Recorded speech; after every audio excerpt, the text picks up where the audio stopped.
watched it over the weekend. Saturday, Kentucky loses. The perfection is no longer. Are you surprised at all that Wisconsin beat them? Are you shocked at all? Are you surprised at the title game we're going to have tonight? Wisconsin and Duke. No, I'm very little surprises me. Global warming doesn't surprise me. Kentucky losing doesn't surprise me. John Calipari was outcoached, and they played very poorly. And Wisconsin, as we've talked about for a couple of months, that's a very smart team, a very disciplined team. They don't make turnovers. They make shots. They drew Kentucky outside. Bo out coached John, and I wasn't shocked, but I was disappointed, truthfully, because I wanted to see Kentucky play Duke. Yeah. And now I think we're still going to get a great game tonight. Yeah, but I thought we'd been leading up to this for months, Sure. and it was almost going to work out. So I'm not without having having a calf in the roping contest, I actually that's one you hadn't heard before. I actually was hoping for Kentucky, and plus my bracket was still alive. I had a chance to win in the ESPN bracket. I'm not shocked, especially after seeing Notre Dame give Kentucky a scare the week before. And I mean, look, they've played 4 or 5 really close games this year, Kentucky. They went to overtime a couple of times. They had 2-point wins another couple of times. So we knew if a team could stay close, they could do it at the end. What I was surprised was Kentucky was so good at closing out games. They were so good at winning tight games at the end. They'd won every game this year. But in this game, close game, Wisconsin just looked like the better team. Wisconsin did outcoach Calipari. Bo Ryan did outcoach Calipari at the end. Kentucky had 3 shot clock violations in the last 5 minutes. They hadn't done that all year. And the other thing that surprised me was Kentucky's big men are so heralded. Wisconsin has good big men too, but I thought Kentucky's big men were a little better. Not in this game. Down the stretch, Wisconsin big men did the job, and Kentucky's big men didn't. Kaminsky and Decker. And I think what this says, more than anything, is a team, for those of you to think about, a team that's actually been together for a while.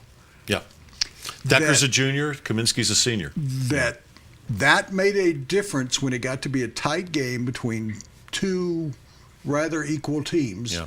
One with a lot more depth, but I thought when Calipari, as he had done all year long, went to his bench, I didn't think he got much out of his bench. And he was scuffling around in the second half trying to get his starters back in the game. So all year long we've heard about Kentucky's number 2 team. Oh, they're better than anybody else. Yeah. Their number 2 team really let them down. They had to keep going back to guys that weren't as refreshed as they were against the likes of West Virginia, against Hampton, against Cincinnati. Yeah. So you had a situation, I think, where the veteran leadership of both Decker and Kaminsky, and they're interchangeable as far as I'm concerned in terms of value to the team, because you and I have talked about you like Decker's game. I do. Decker and Kaminsky, they had, I think, a better backcourt in the game. Which was hard to believe. Yeah, you know what I did over the weekend?